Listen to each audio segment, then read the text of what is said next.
Sunshine's Corner, being brought to you by Quint and Richie Studer. And welcome into the hottest spot in town. Good morning, ladies and gentlemen. This is Sunshine's Corner on this beautiful weather on the outside. What a day. It felt so good. I had the windows down this morning. I didn't have no AC on, and it was just absolutely beautiful. But I want to welcome you in today because I tell you, I met June a week ago, and it was absolutely amazing. Like I was telling her this morning, when I hear the word children, what's happening? It's a light bulb that just goes off. But we're going to talk about children in crisis today. We've got June with us, and I met her at a luncheon about a week ago. Yeah. And we were talking, and I always work the room to see the things because the Women's Alliance are doing so many things. Yes. I mean, so many things. All I could see when I would pan across that, it was just so many different entrepreneurs, strong women, leaders, everything that we need, I think, to make those things connect. Yes. And I thank you because when I grabbed you, I said, no, you got to be on the show. We got to talk about children in crisis. Well, I was ready. But thank you for coming in with me today. And first of all, let's find out a little bit about June so we can introduce you to our viewers so they'll know. I've already read about you, an educator there at PSC.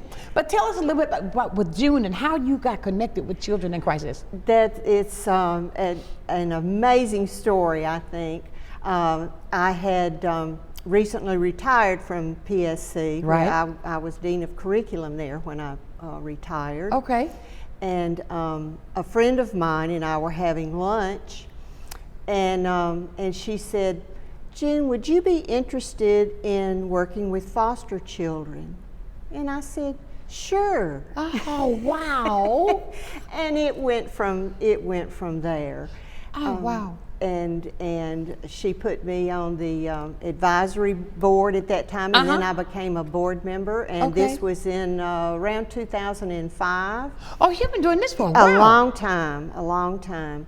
And I got involved with that group, and we have the CIC Children's Neighborhood. Right. And I can tell you all about that. I mean, it's so many things that I did, and I wanted to find out about the mission. And when I was reading, I went to the website, and I was seeing so many things that is done through Children in Crisis. Right. Connect neighborhood. Yes. And I love it so much. But I want to find out, okay, what is the heart and the mission behind Children in Crisis? The mission is to provide nurturing foster homes for the children in Court Circuit 1.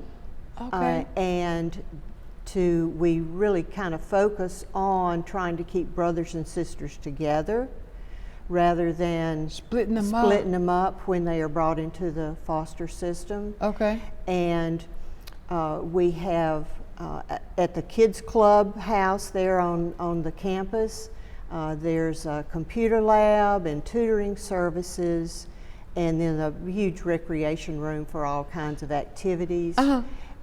We have a therapy center now that a couple of years ago we built that building where the children get wraparound mental health and counseling services. I can imagine. And we also, one of our board members, in memory of his wife, donated funds for Kay's Cupboard, which is a food pantry, and there's an area for new clothes and shoes for the kids, so when they need a new dress, you got it. They can go into the pantry and they can shop for their clothes and feel like the necessities. And it is not an institutional setting; it's an actual neighborhood. With but is there houses. when I hear all of this, and I did not realize until I went on the website that there is a need for that, because when you say foster parents and foster kids, is there a large number here? There in Escambia County, there are at least 1,200 children that are in need of a home. 1,200. And they are in the, they need foster parents. And, of course that number, can fluctuate a little bit, but, it pretty much Oh my the goodness. same. And so there's a real shortage of foster homes, just private homes out in the communities. And so Children in Crisis was founded to help with that, to provide Really? more foster homes. I have for a these friend children. who works with, he works in Milton, but he tells me, he says, no, I gotta go, I gotta talk to a parent, I gotta get this, it's a foster child, I gotta get placed. Right. And I was amazed, but I'm hearing now just from talking with him, I didn't know that the crisis was really like it is. It's absolutely a crisis, and has been for quite a while. And there are a lot of children out there that they're just bouncing from one house to another, living with their friends. They're really homeless, and then there are lots of situations where parents have made some really poor choices in their lives, and That was my next question. How do they get there?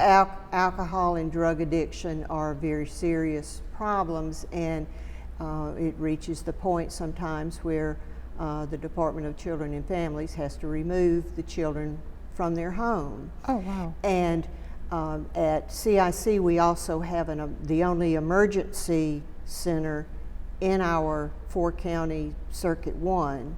And it's a 24/7 facility. And Right. so when these children, in the middle of the night, quite often, are removed from their homes, In the middle of the night? they if it's a police situation where the family is in total chaos, and if the children are neglected, abused, the police have to and Oh, they really? have to remove those children This from is the home so setting. amazing, because of the fact that I didn't realize, even when I talked with my friend, I never realized that I didn't connect all the dots, okay? Because when you get to understand and connect all the dots, you see the need. And when you say in this that people are removed in the middle of the night and the things like that, and that the fact that the number is 1,200, and it somewhat stays there, but how do children, okay, it's so many questions going through my head right now, June, because I just hate to hear that maybe a child is homeless. Now all of this is connected because I had Waterfront on, and they told me about the need that they try to help because there's so many homeless kids right here. Yes, very much so. And the general public doesn't realize the need. The need is so great, and when these children are removed from their homes, well, they have to go They've got to go somewhere. And the Children in Crisis has the emergency center, and the children are brought there, and the situation is evaluated, and most of the time when a child is brought into the emergency center, they usually stay around 30 days until the court, the court has to decide, is this child going to go to another relative, or is there a private foster home out there, or do they need to reside in our children's neighborhood. So do they get are there many that continue to just live there? We have children that, there are 2 children that have been in our neighborhood for almost 3 years. Most of the children are in the facility anywhere from 6 months to a year, maybe 2 years. Before they're either adopted or their family, somebody in the family will pick them up. Right, or their parents get straightened out and they can get placed back in the home. They can get, but they have to go through a process to prove that they're ready to get these kids back, right? Yes, yes. What's the age group? We handle children from age 6 up to 18 in the neighborhood foster homes there. We also have the Opportunity House, which is 8 efficiency apartments. When a child ages out of the foster system at age 18, they have the opportunity then to reside in one of these efficiency apartments. Really? And we help them, get connected with going to continuing in their education or finding a job, getting some transportation, rather than when a child at the age of 18 ages out of the foster system, they're just aged out. There's no transitional program, for all of these children. And so that's amazing. They're very much on their own. So you, as my mother used to say, they're put out to pasture. Exactly. And so Oh, wow. just because a person is 18, That don't mean that they're ready. that does not mean that they are capable of just jumping out into the world and knowing what. Oh my what goodness. is needed. I mean, that is so sad, but what is the link that we're missing, or what is the link that we need to do when they do go out to pasture, that they won't go out there falling for the wrong thing, doing the wrong thing? There needs to be more transitional programs where these children can have some stable mentors and people who can help them know, how do you go out and interview for a job? Exactly. And how do you go about getting a car? And maintaining your home. How do you get into school? And in the state of Florida, college tuition is free to foster children. So if they want to go on to higher education, they're certainly. So you don't have to worry about paying that tuition for school. No. Pass that word around. Let's get these kids taken care of. Right. I mean, because if we give them something give them a map or somebody to teach them, hold their hand, say, okay, I'm going to be there for you. And I really want to say this. I think that we need more mentors. I mean, I think if we had more strong mentors to grab a hold, to grab these kids, because it's not the children's fault. No, absolutely not. They didn't ask to come here. Ask to be in the situation that they are. But I say that because I see and I hear, and yes, I'm going to say this, I hear of a lot of 501c3s who do this, I got this nonprofit, I take care of kids. Look at these numbers. So where are we missing the link? If we've got all these things that we want to mentor to help the children, and here is a place that got the foster kids, some of them until they're 18 years old, and so, okay, reach out, let's talk about it.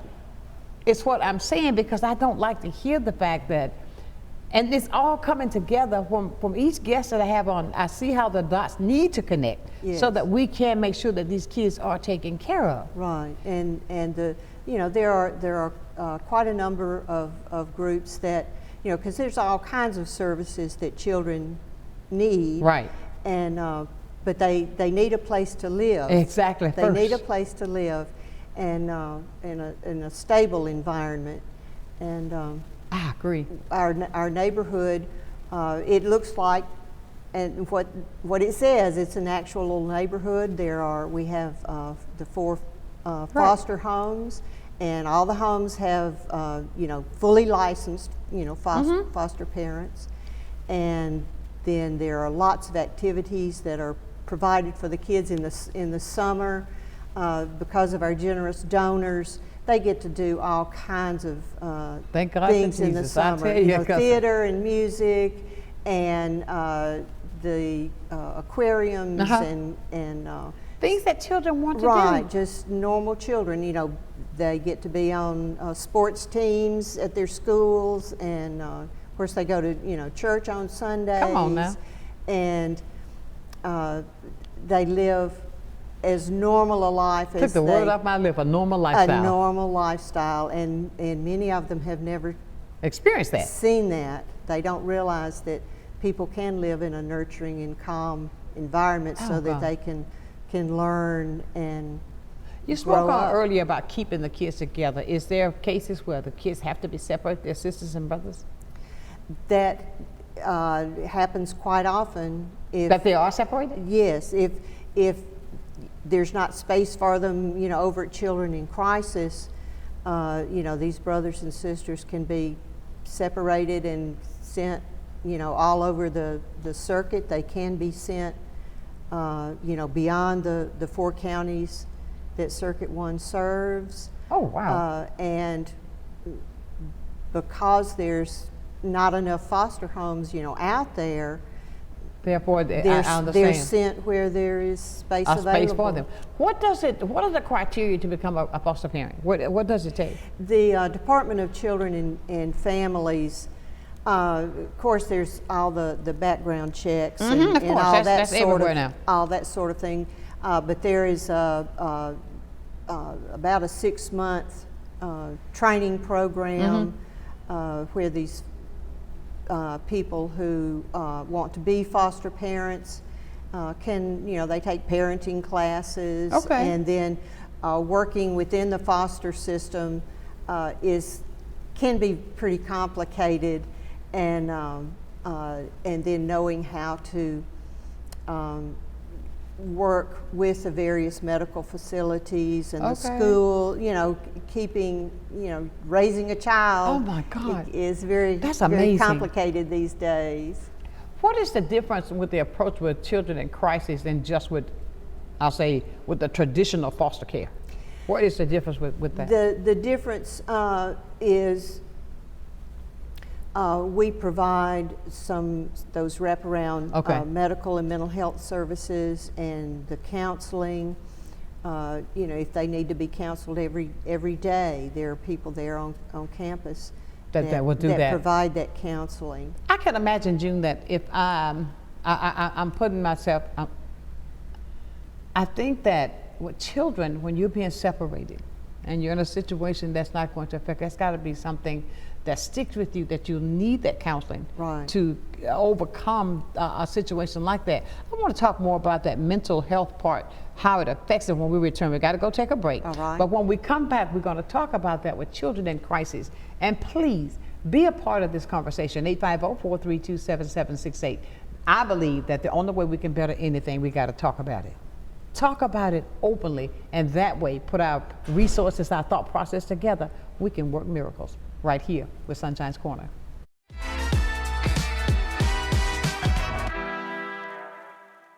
Good day, Pensacola.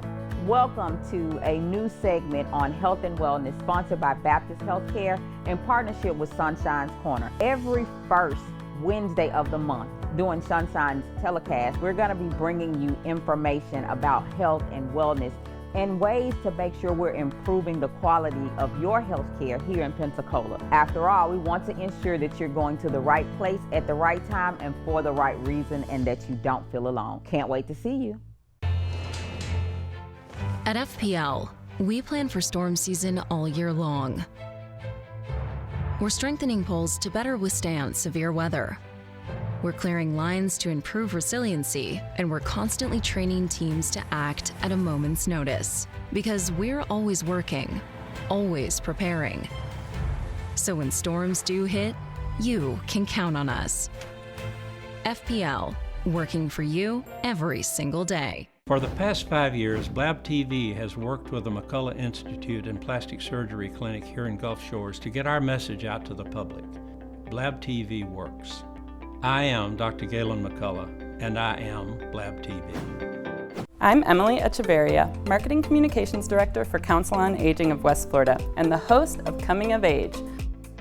Watch our show to find out what we're doing for our seniors and their families, and hear from area experts and local business owners about their programs and services. Want to help? Find out how you can work with us to bring a better future to our seniors. Watch Coming of Age, 3:30 p.m. Wednesdays, only on Blab TV. I'm Kathy Holsworth, Artistic Director at Pensacola Little Theater. Join me on the first Monday of every month at 7 p.m. for the Center Stage, where me and my artistic friends talk about all things on the stage and at the Clark Family Cultural Center. Join us, won't you?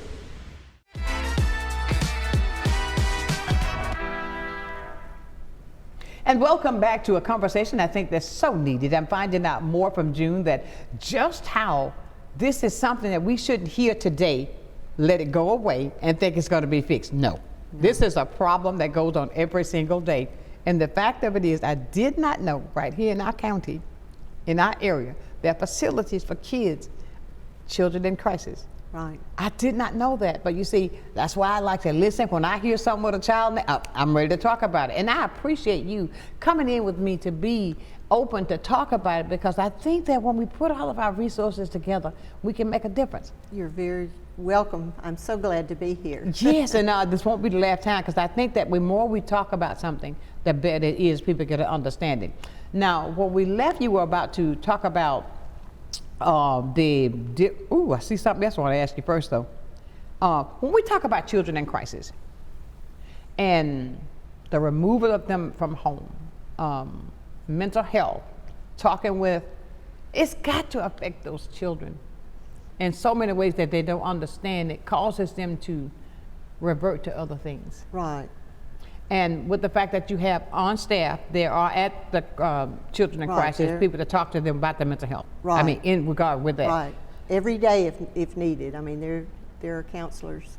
Is it any time that when you see this, when kids are around, when this is all they know, like with the opioid crisis that we're going through now, with the fentanyl and all this stuff, I mean, that just bothers me so bad when I hear, even with the kids I was reading about yesterday with the vaping, and I don't like that vaping stuff anyway.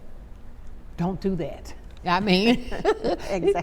If I had my way. Yeah, me too. We've got a call. Let's see who wants to talk with us this morning. Good morning. Good morning, Sonshine. How are you doing? I'm wonderful. Now, this is a gentleman I told you that works in, what you work with, Eric? Embrace Florida Kids. Yes. Yes, well, good morning. Good morning, Miss June. Good morning. Good morning. I just want to say, Sonshine, this is a great subject matter for the community to listen to. And I thank Ms. June for being able to be available to come out and talk to the people, talk to your listeners about, children in crisis, right, and what that is and how does that look and what impact that it does have on the children that she serves. And being a social worker and also in the foster care system, it is something that people should know that children are suffering, and because you see them walk around maybe with a smile on their face, doesn't mean that there is some type of trauma that's going on in their home. Eric, so I want to say that, not cutting you off, but he has told me, he would tell me sometimes we're on the phone, he'll say, I got to go, Sonshine, I got to talk to my foster parent, I got to get and there are things that he has to do. Now I'm connecting the dots because I didn't realize that, and you're my confirmation on how many kids are displaced. It can be 2 o'clock in the morning, Yes. 3 o'clock in the morning, and to have these kids, I couldn't imagine that. It's not a happy. It's not a happy. Not a happy situation. Not at all. And with how often your job is, I mean, with kids, and when you have to remove them, and I'm just thinking, if all 8 of my sisters and brothers were separated, I would go crazy. Yeah. You know what I'm saying? We try to keep those sibling groups together at Children in Crisis.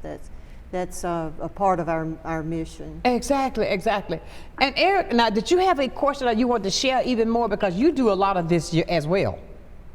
Oh, yes. And, part of my job is I help place the children in foster homes. And we do our best to try to keep siblings together. It is hard, especially when you have multiple children, siblings in a home that got removed. Like yesterday, I had 5 children that was in a home that came from a horrific situation. You mean 5 from one family? 5 children, yes, ages from 3 to 15. Oh my goodness. And, oh my goodness. So imagine having those different age groups that need to be placed in a home where you have foster parents that may just only take 0 to 4. Then you may have another that just takes school age, and then you may have another foster family that only takes teenagers. And so it's hard to kind of keep them together, but we try our best to do that as best as possible, because we don't want to continue to impact negatively on their lives, because when children get removed, that's another trauma added on to the trauma that they just got coming from the home. Now then they're in a home where their siblings are somewhere else. They don't know what's going on with their sibling, what's happening with their sibling, if their siblings safe. So that's more trauma. And so now they're in a new home, there's trauma, a new environment, new community, going to a new school. So we're impacting more trauma on the children when it's like that once they get removed. And so I mentioned y'all right before the break, you mentioned about the mental health piece. That's why children really need to get into some type of therapy and stuff like that, because there's so much trauma that's there that they have to unpack. I can't imagine. And I tell you, I appreciate more every day when I learn from the things that you're talking about now with June. You all work doing this work tick tock tock tock tock together because of the things that you both do with the children. Yes. And it has to be, I think, what is the, how do you look at this? The biggest challenges for these children when they first arrive in a new home. What is that? There are several challenges. Many of these children, when they arrive,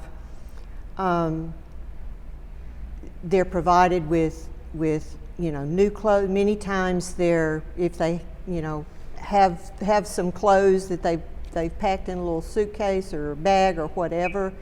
Many times they have oh my goodness, drugs. The cocaine dust or something. So, everything has to be removed, and so they are provided with, brand new little clothing, little wardrobe. I have. Did you say the kids have the dust on them? Because it's so prevalent in their homes. It permeates their of course, all their belongings. But don't they realize that those kids are getting high too? Well, I call that a contact high. That's the word I see on TV. The parents are in such a chaotic crisis. They it's not even. That's not something that they're thinking about. And when it's bad enough, they have to be removed from the home. So these children, they're brought into the emergency shelter. They're provided with clothing, and there was a situation where a little boy, I think he was 7 or 8, was brought in, and he did not know the concept of taking a bath in a bathtub or using a shower. His whole life he had only been washed, using a bathroom sink. And he had to be taught how to use the bathtub. How old was this child? He was 6 or 7, maybe 8 years old. Never took a bath? He had never experienced sitting in the tub. Sitting in the tub. Under the shower, just enjoying a nice hot bath. Yeah. There are situations where a young girl, she was 10, 12 years old.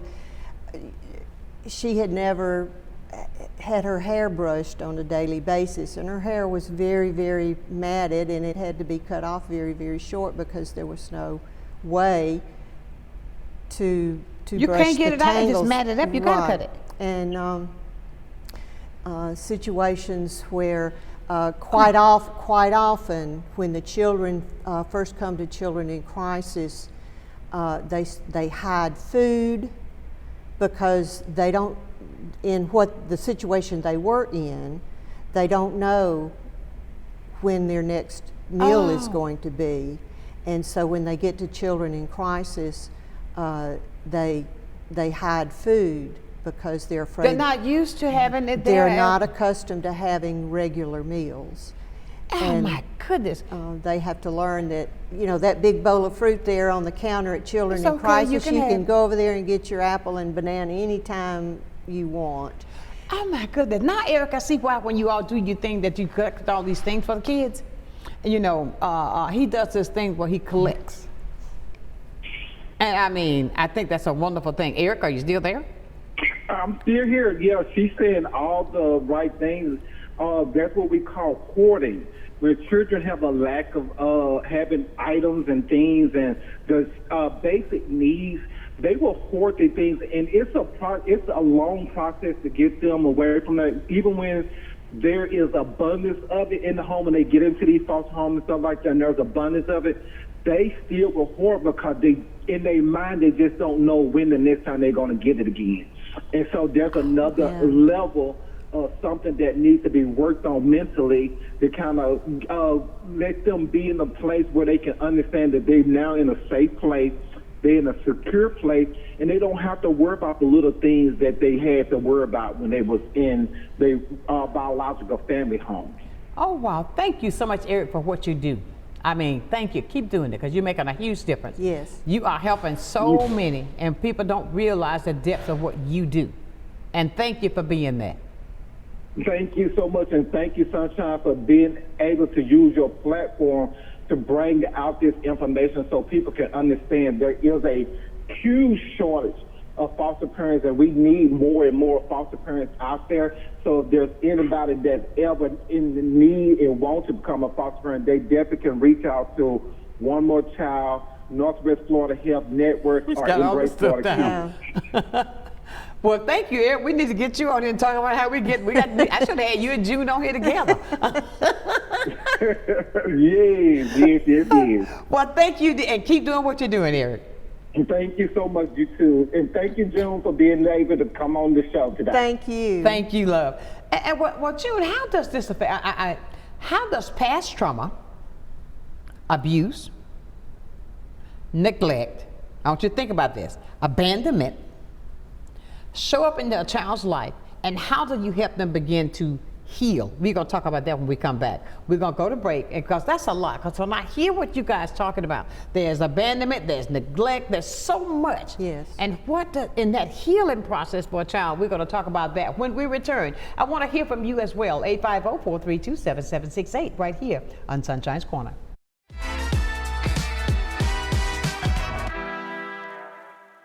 You finally found the perfect car in racing blue. You even got them to throw in the LED fog lights for free. Auto Owners insures your car because some people never learn to parallel park. That's simple human sense. Ask the Messick Insurance Agency in Pensacola if Auto Owners makes sense for you. Keep going, more. No, stop! Are you looking for local and regional sports highlights and insights? Join me, Clifford Early, along with Randy Williams on the Saturday Morning Sports Blitz. Every Saturday morning at 9 Central for a wrap-up of high school games and upcoming college matchups. Plus, interviews this fall with high school coaches and college insiders. Join us right here every Saturday at 9 a.m. on Blab TV for the Saturday Morning Sports Blitz. We'll see you then.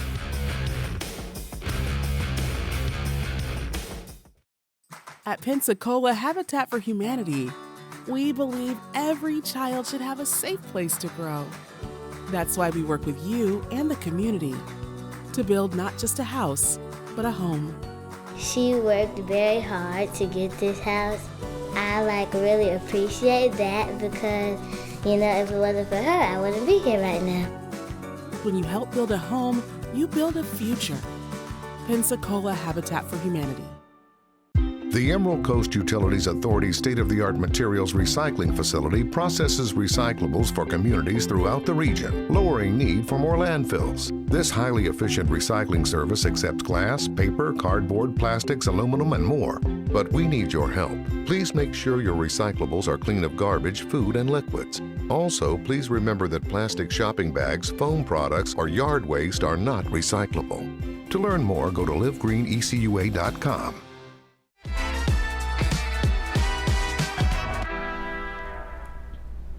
And welcome back to this edition of Sunshine's Corner. We're talking about children in crisis. And I tell you, I asked June, I said, I would just love the opportunity to come out and visit. I want to see the place now because I was not aware that this facility was there for the kids. Anything, I believe, when it comes to our children, because they are our tomorrow, let's get them together so we can get them help. And I think that goes back to the question I asked before we went to break about how do we get them to begin to deal with the trauma, all of the things that they're going with, the healing process. Is it a long? It quite often can be a very lengthy process.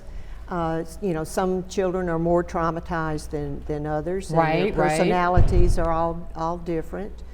But you know, the daily activities of the children being shown that, you know, this is a loving, nurturing home, and there's plenty of food, and we're going to get you in school.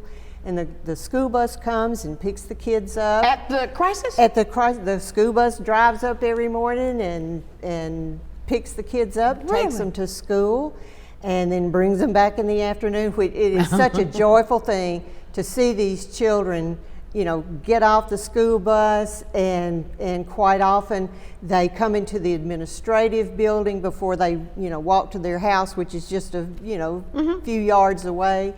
And, you know, they tell the staff members, you know, what they're learning at school, and, you know, friends that they've made, and, you know, they're so proud that they are achieving in school, because they do get tutoring to bring them up to grade level. And all this is at the facility? At the facility. And so, you know, they are experiencing a normal lifestyle. Okay. And then they get the mental health counseling on a daily basis if they need it, maybe 2 or 3 times a week for some of them. Okay.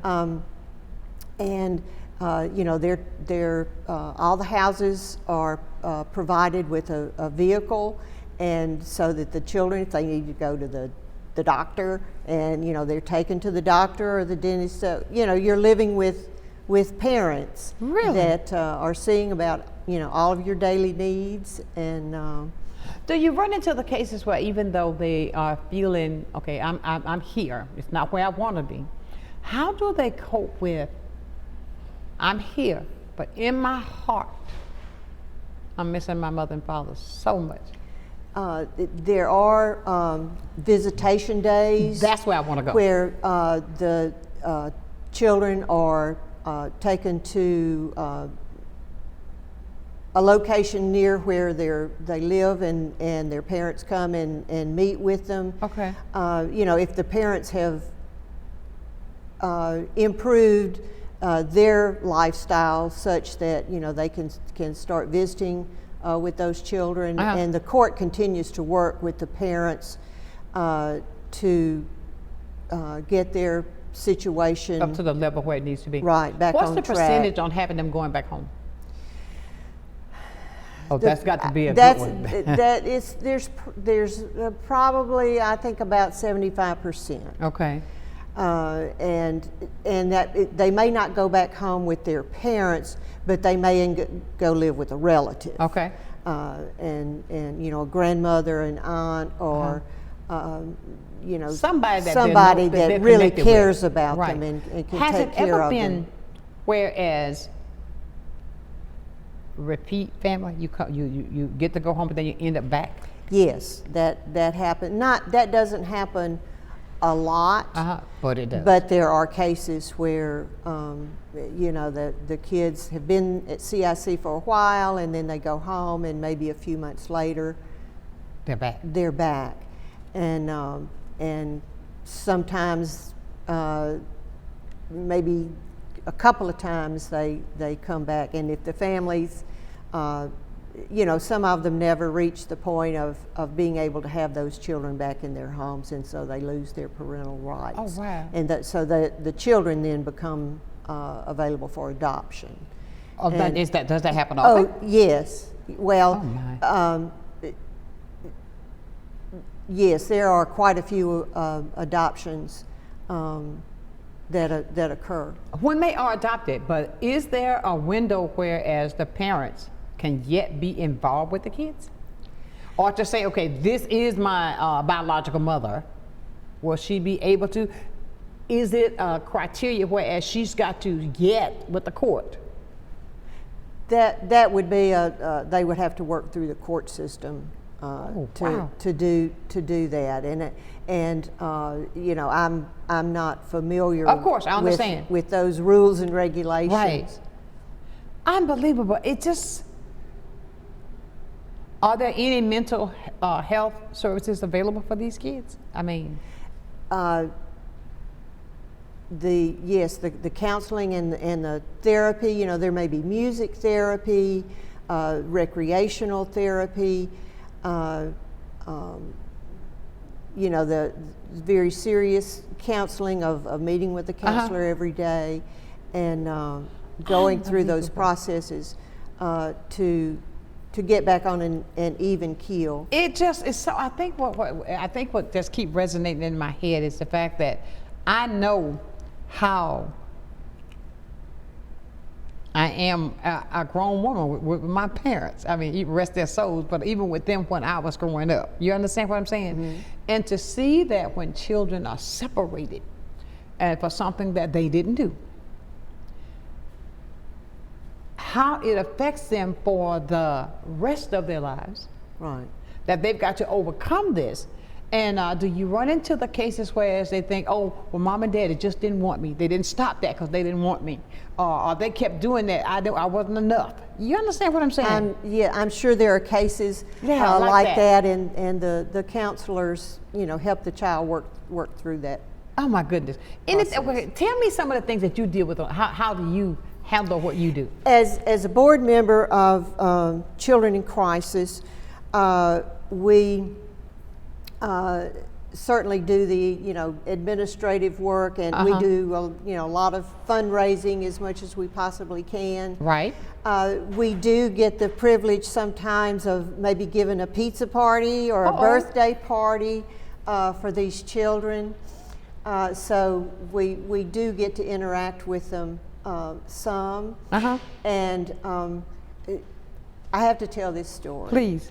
We were giving a pizza party for the children, and we had provided party favors, and some of the party favors were little masks of superheroes. And of course they were all, coloring and drawing and stickers and playing ring toss and all that sort of thing. And this little boy, he was about 8 years old. He was running around the room with his Superman mask on. And he walked up to me, and he lifted his mask to the side, and he looked me right in the eye, and he said, I'm really not Superman. How cute. And he, but we're asking these children to be super people. Exactly. And so they need so much, extra love and extra care to get them back to a normal way of thinking. And one of the board members told me the other day they were at a restaurant in Fort Walton, and they had on their badge about that they were a board member of CIC. And the young man at the cash register, he said, "Oh, CIC," he says, "I used to live there." And he said, "I just loved CIC." Really? Yes. And so chills went through me. So there are young people and young adults, out there that have been through the children's neighborhood and are out there living productive lives. Absolutely. And, given a chance. And so, we are. That just warms our heart when we actually get to hear that the work from you're doing is so well needed, and that it's appreciated. Right. And with this, and because of my faith and my strong belief in the Heavenly Father, is there areas where they're taught about? You take them to church, but are there places in there to teach them about the higher power of the love of Jesus? They certainly have the opportunity to do some maybe Bible study. That's what I mean. Yeah. And in their foster home, the foster parents, whatever type of religious training they want to be providing for those children, and taking them to church and Sunday school, and maybe choir practice, or train up a child in the way that they should go. all those things that we do through our churches. I mean, that I mean, it's so good to hear, because there's so many things that when I see the things that happen with children today, it blows my mind.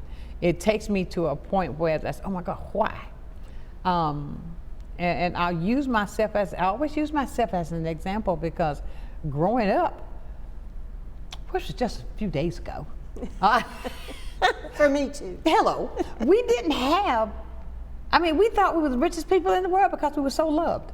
Right. You know, but, and I mean, like, and the way, and I end up raising my kids with the same values as my mother gave me, understanding that we are evolving, but I still gave them the foundation that my mother and father gave me. Right. And I think also when I hear about children in crisis, and I'm going to be as transparent as I know how, and I feel this way, because I don't think there are two-parent homes. Don't get me wrong. I'm a divorced woman, but I think a two-parent home has a strong value. Mom and daddy. Yeah. You know, that's just me. And I believe that. And I think that with the things that are going on now, we need to pull the reins on these children back a little bit more, and pull the reins on these parents too, if they're not gonna do it. I'm just being real. I believe in telling the truth, because if I'm gonna talk it, if I'm gonna sit here and talk to you, I'm not gonna paint a picture that's not true. Right. I want people to realize that with this problem that we're having, we as the adults gotta understand that these children also mimic what they see. Yes.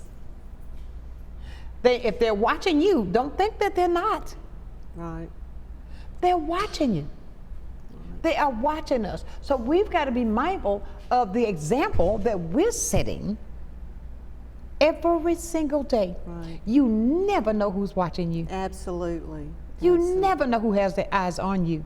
And I mean, let's talk about that love, doing the right thing. We're going to talk more about that, because I tell you, I'll be talking to June all Tuesday. Well, Sunshine, I got to go. I was like, no, I got to talk some more. Great having her. We're going to talk more about children in crisis right here. Find out how you can become a part. Talk, ask questions. If you want to find out, there's a number and a website that pops up on the screen that you'll be able to get in touch to find out how you can be a help. Be that link right here on Sunshine's Corner.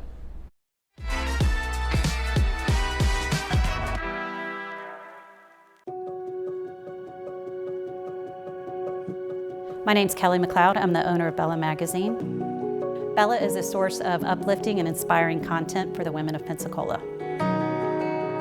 I think the magazine is just so thoughtfully done. There's a lot of attention to detail. The stories are really good. You've got seriousness, you've got fun, education, fashion. It just encompasses everything. Women are multidimensional, and so is Bella. From the efficiency of American natural gas and the dependability of nuclear power, to the strength of Florida's sunshine and the flexibility of advanced battery storage systems, we leverage a diverse mix of energy sources to power our growing state, ensuring reliable, low-cost power for your home or business whenever you need it. FPL, working for you every single day. Do you want to create but don't know where to start? Our new fabric line will inspire you. If you can dream it, we can help you make it. From using kits that include everything you would need, to taking classes to create something more personalized, Daryl's is the place for you. No matter if you're just beginning or experienced, Daryl's has you covered. Find us at 6705 North Davis Highway. Open 10 a.m. to 5 p.m. Monday through Friday, and 10 a.m. to 3 p.m. on Saturdays. Well, I think it's all about local, and I'm a big believer in local. So I think anytime you can carry a message out locally, it's important. And I think it's anytime the person that delivers the service can also deliver the message, which is unusual. You have the people that actually deliver the project doing the talking, and I think that's a huge difference, and really makes a huge value difference for the consumer. So I'm really just so grateful that we have this local opportunity with Blab TV. My name is Quince Dieter, and I am Blab TV.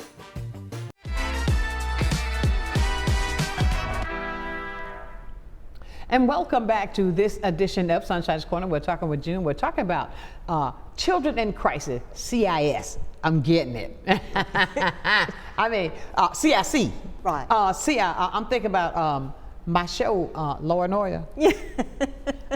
When they talk about this, because they got the CIS team, and right? They got the the Special Victim Unit.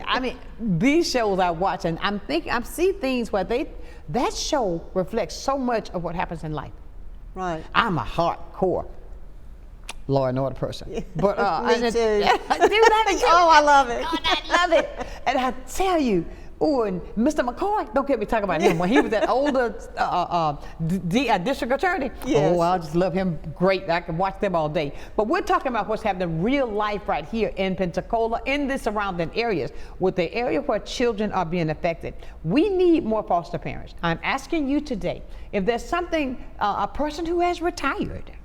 That's an avenue. You know, if you're an empty nester, yeah, and you want to spread that love to some touch, children that really have a really need way it. to get on and be away with these children, right? And then come out and start. You'll have more life in the house. You'll have more things to do. You get out of the house. You don't have to say, "Oh, what am I going to do today? Got to go get the child, get the hair done." Right. All of that, but these are ways that can help. And June, I just got to say, with what you do, and the impact that you're having with the community, I mean, that speaks volumes for itself. Because even with myself, I did not realize the depth of what and how deep it goes, with the fact that you were telling me about, I didn't know about this facility, what homes are. Right. I did not know that. And the fact of it is that now that I found out, that is a greater thing that we can spread the word. Absolutely. So that people will be able to be a part of. Absolutely, absolutely. And I do want to point out, we serve the 4 counties of Circuit 1. The facility is located in Fort Walton Beach. Course. But 76% of the children that are residing in the children's neighborhood are from Escambia and Santa Rosa counties. Really? And so we're trying very hard to expand our audience and our donors and people that know about children in crisis. Escambia and Santa Rosa counties need to be very involved in helping with the children's How can neighborhood. they help? Tell me some ways that we can. The ways they can help. Certainly, we always take monetary donations. Of course. But we have K's cupboard there on our neighborhood campus, and so people can donate food, clothing for these children, and it needs to be either new clothes or barely Don't give anybody something that you wouldn't wear. Yeah, exactly.